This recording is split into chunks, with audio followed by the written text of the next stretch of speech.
ابو سلمہ کہتے تھے کہ ہمیں جابر بن عبداللہ انصاری رضی اللہ تعالیٰ عنہ نے خبر دی کہ نبی صلی اللہ علیہ وسلم کی خدمت میں عمر بن خطاب رضی اللہ تعالیٰ عنہ غزوہ خندق کے دن حاضر ہوئے اور عرض کی، یا رسول اللہ، قسم اللہ کی سورج غروب ہونے کو ہی تھا کہ میں اب عصر کی نماز پڑھ سکا ہوں۔ آپ جب حاضر خدمت ہوئے تو روزہ افطار کرنے کا وقت آ چکا تھا۔ نبی کریم صلی اللہ علیہ وسلم نے فرمایا، قسم اللہ کی میں نے بھی تو نماز عصر نہیں پڑھی ہے۔ پھر آپ بطحان کی طرف گئے، میں آپ کے ساتھ ہی تھا۔ آپ نے وضو کیا، پھر عصر کی نماز پڑھی، سورج ڈوب چکا تھا، پھر اس کے بعد مغرب کی نماز پڑھی۔ صحیح بخاری حدیث نمبر 641۔ عبدالعزیز بن صہیب نے حضرت انس رضی اللہ تعالیٰ عنہ سے بیان کیا، انہوں نے کہا کہ نماز کے لیے تکبیر ہو چکی تھی اور نبی صلی اللہ علیہ وسلم کسی شخص سے مسجد کے ایک گوشے میں چپکے کان میں باتیں کر رہے تھے۔ پھر آپ نماز کے لیے جب تشریف لائے تو لوگ سو رہے تھے۔ صحیح بخاری حدیث نمبر 642۔ حمید طویل نے بیان کیا کہ میں نے ثابت بنانی سے ایک شخص کے متعلق مسئلہ دریافت کیا جو نماز کے لیے تکبیر ہونے کے بعد گفتگو کرتا رہے۔ اس پر انہوں نے انس بن مالک رضی اللہ تعالیٰ عنہ سے بیان کیا کہ انہوں نے فرمایا کہ تکبیر ہو چکی تھی، اتنے میں ایک شخص نبی کریم صلی اللہ علیہ وسلم سے راستے میں ملا اور آپ کو نماز کے لیے تکبیر کہی جانے کے بعد بھی روکے رکھا، اور آپ کو نماز کے لیے تکبیر کہی جانے کے بعد بھی روکے رکھا۔ صحیح بخاری حدیث نمبر 643۔ حضرت ابو ہریرہ رضی اللہ تعالیٰ عنہ سے روایت ہے کہ رسول کریم صلی اللہ علیہ وسلم نے فرمایا، اس ذات کی قسم جس کے ہاتھ میں میری جان ہے، میں نے ارادہ کر لیا تھا کہ لکڑیوں کو جمع کرنے کا حکم دوں، پھر نماز کے لیے کہوں، اس کے لیے اذان دی جائے، پھر کسی شخص سے کہوں کہ وہ امامت کرے، اور میں ان لوگوں کی طرف جاؤں جو نماز باجماعت میں حاضر نہیں ہوتے، پھر انہیں ان کے گھروں سمیت جلا دوں۔ اس ذات کی قسم جس کے ہاتھ میں میری جان ہے، اگر یہ جماعت میں نہ شریک ہونے والے لوگ اتنی بات جان لیں کہ انہیں مسجد میں ایک اچھے قسم کی گوشت والی ہڈی مل جائے گی یا 2 عمدہ کھر ہی مل جائیں گے، تو یہ عشاء کی جماعت کے لیے مسجد میں ضرور حاضر ہو جائیں۔ صحیح بخاری حدیث نمبر 644۔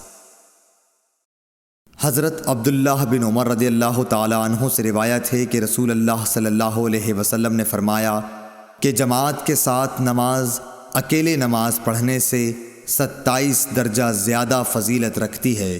صحیح بخاری حدیث نمبر 645۔ ابو سعید خدری رضی اللہ تعالیٰ عنہ سے روایت ہے کہ انہوں نے نبی کریم صلی اللہ علیہ وسلم سے سنا، آپ فرماتے تھے کہ جماعت سے نماز تنہا پڑھنے سے 25 درجہ زیادہ فضیلت رکھتی ہے۔ صحیح بخاری حدیث نمبر 646۔ ابو صالح نے کہا کہ میں نے حضرت ابو ہریرہ رضی اللہ تعالیٰ عنہ سے سنا کہ نبی صلی اللہ علیہ وسلم نے فرمایا کہ آدمی کی جماعت کے ساتھ نماز گھر میں یا بازار میں پڑھنے سے 25 درجہ زیادہ بہتر ہے۔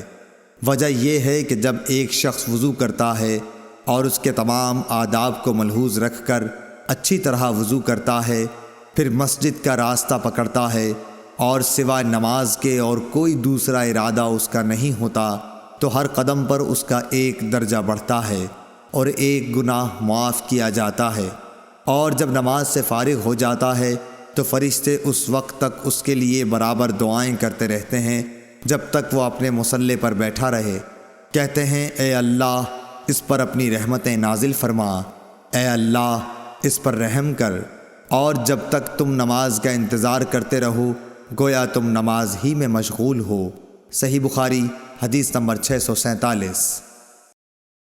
سعید بن مسیب اور ابو سلمہ بن عبد الرحمن نے خبر دی کہ حضرت ابو ہریرہ رضی اللہ تعالی عنہ نے کہا کہ میں نے نبی کریم صلی اللہ علیہ وسلم سے سنا، آپ صلی اللہ علیہ وسلم نے فرمایا کہ جماعت سے نماز اکیلے پڑھنے سے 25 درجہ زیادہ بہتر ہے، اور رات دن کے فرشتے فجر کی نماز میں جمع ہوتے ہیں۔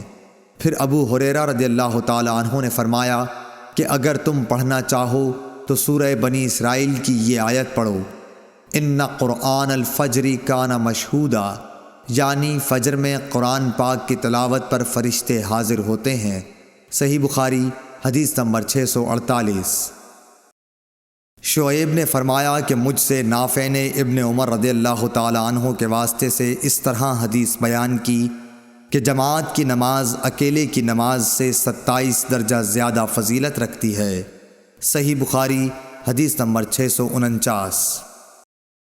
اعمش نے بیان کیا کہ میں نے سالم سے سنا، کہا کہ میں نے ام درداء سے سنا، آپ نے فرمایا کہ ایک مرتبہ ابو درداء آئے، بڑے خفا ہو رہے تھے۔ میں نے پوچھا کہ کیا بات ہوئی جس نے آپ کو غضبناک بنا دیا؟ فرمایا خدا کی قسم، حضرت محمد صلی اللہ علیہ وسلم کی شریعت کی کوئی بات اب میں نہیں پاتا سوائے اس کے کہ جماعت کے ساتھ یہ لوگ نماز پڑھ لیتے ہیں۔ صحیح بخاری حدیث نمبر 650۔ ابو موسیٰ رضی اللہ تعالی عنہ سے روایت ہے کہ نبی کریم صلی اللہ علیہ وسلم نے فرمایا کہ نماز میں ثواب کے لحاظ سے سب سے بڑھ کر وہ شخص ہوتا ہے جو مسجد میں نماز کے لیے زیادہ سے زیادہ دور سے آئے، اور جو شخص نماز کے انتظار میں بیٹھا رہتا ہے اور پھر امام کے ساتھ پڑھتا ہے، اس شخص سے اجر میں بڑھ کر ہے جو پہلے ہی پڑھ کر سو جائے۔ صحیح بخاری حدیث نمبر 651۔ ابو ہریرہ رضی اللہ تعالی عنہ سے روایت ہے کہ رسول اللہ صلی اللہ علیہ وسلم نے فرمایا، ایک شخص کہیں جا رہا تھا، راستے میں اس نے کانٹوں کی بھری ہوئی ایک ٹہنی دیکھی، پس اسے راستے سے دور کر دیا۔ اللہ تعالی صرف اسی بات پر راضی ہو گیا اور اس کی بخشش کر دی۔ صحیح بخاری حدیث نمبر 652۔ پھر آپ نے فرمایا کہ شہداء 5 قسم کے ہوتے ہیں: طاعون میں مرنے والے، پیٹ کے عارضے ہیضے وغیرہ میں مرنے والے، اور ڈوب کر مرنے والے، اور جو دیوار وغیرہ کسی بھی چیز سے دب کر مر جائے، اور خدا کے راستے میں جہاد کرتے ہوئے شہید ہونے والے۔ اور آپ نے فرمایا کہ اگر لوگوں کو معلوم ہو جائے کہ اذان دینے اور پہلی صف میں شریک ہونے کا ثواب کتنا ہے، اور پھر اس کے سوا کوئی چارہ کار نہ ہو کہ قرعہ ڈالا جائے، تو لوگ ان کے لیے قرعہ ہی ڈالا کریں۔ صحیح بخاری حدیث نمبر 653۔ اور اگر لوگوں کو یہ معلوم ہو جائے کہ ظہر کی نماز کے لیے سویرے جانے میں کیا ثواب ملتا ہے، تو اس کے لیے ایک دوسرے پر سبقت لے جانے کی کوشش کریں، اور اگر یہ جان جائیں کہ عشاء اور صبح کی نماز کے فضائل کتنے ہیں، تو گھٹنوں کے بل گھسیٹتے ہوئے ان کے لیے آئیں۔ صحیح بخاری حدیث نمبر 654۔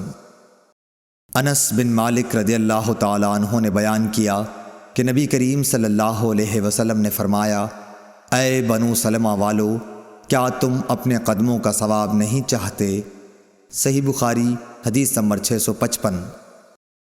حمید طویل نے بیان کیا، کہا کہ مجھ سے انس بن مالک رضی اللہ تعالی عنہ نے بیان کیا کہ بنو سلمہ والوں نے یہ ارادہ کیا کہ اپنے مکان جو مسجد سے دور تھے چھوڑ دیں اور آن حضرت صلی اللہ علیہ وسلم کے قریب آ رہے ہیں، تاکہ نماز باجماعت کے لیے مسجد نبوی کا ثواب حاصل ہو۔ لیکن آن حضرت صلی اللہ علیہ وسلم کو مدینے کا اجاڑ دینا برا معلوم ہوا۔ آپ نے فرمایا، کیا تم لوگ اپنے قدموں کا ثواب نہیں چاہتے؟ مجاہد نے کہا، سورہ یاسین میں وآثارہم سے قدم مراد ہیں، یعنی زمین پر چلنے سے پاؤں کے نشانات۔ صحیح بخاری حدیث نمبر 656۔ حضرت ابو ہریرہ رضی اللہ تعالی عنہ سے روایت ہے، انہوں نے کہا کہ نبی کریم صلی اللہ علیہ وسلم نے فرمایا کہ منافقوں پر فجر اور عشاء کی نماز سے زیادہ اور کوئی نماز بھاری نہیں، اور اگر انہیں معلوم ہوتا کہ ان کا ثواب کتنا زیادہ ہے اور چل نہ سکتے تو گھٹنوں کے بل گھسٹ کر آتے۔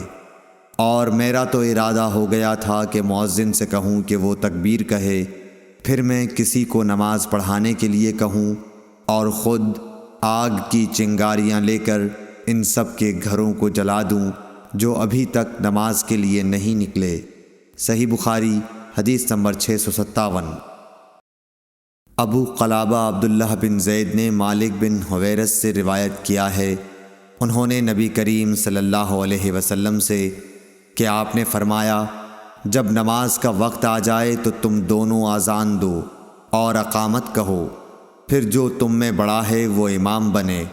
صحیح بخاری حدیث نمبر 658۔ ابو ہریرہ رضی اللہ تعالیٰ عنہ سے روایت ہے کہ رسول اللہ صلی اللہ علیہ وسلم نے فرمایا کہ ملائکہ تم میں سے اس نماز کے لیے اس وقت تک یوں دعا کرتے رہتے ہیں جب تک نماز پڑھنے کے بعد وہ اپنے مصلی پر بیٹھا رہے کہ اے اللہ اس کی مغفرت کر، اے اللہ اس پر رحم کر۔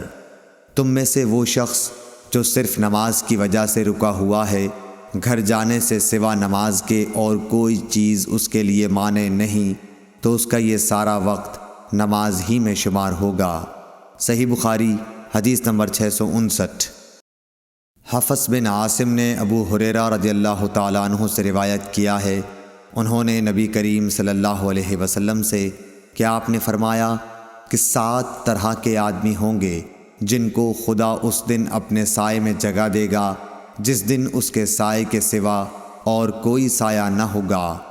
اول انصاف کرنے والا بادشاہ، دوسرے وہ نوجوان جو اپنے رب کی عبادت میں جوانی کی امنگ سے مصروف رہا، تیسرا ایسا شخص جس کا دل ہر وقت مسجد میں لگا رہتا ہے، چوتھے 2 ایسے شخص جو اللہ کے لیے باہم محبت رکھتے ہیں اور ان کے ملنے اور جدا ہونے کی بنیاد یہی للہ المحبت ہے، پانچواں وہ شخص جسے کسی باعزت اور حسین عورت نے برے ارادے سے بلایا لیکن اس نے کہہ دیا کہ میں خدا سے ڈرتا ہوں، چھٹا وہ شخص جس نے صدقہ کیا مگر اتنے پوشیدہ طور پر کہ بائیں ہاتھ کو بھی خبر نہیں ہوئی کہ داہنے ہاتھ نے کیا خرچ کیا، ساتواں وہ شخص جس نے تنہائی میں اللہ کو یاد کیا اور بے ساختہ آنکھوں سے آنسو جاری ہو گئے۔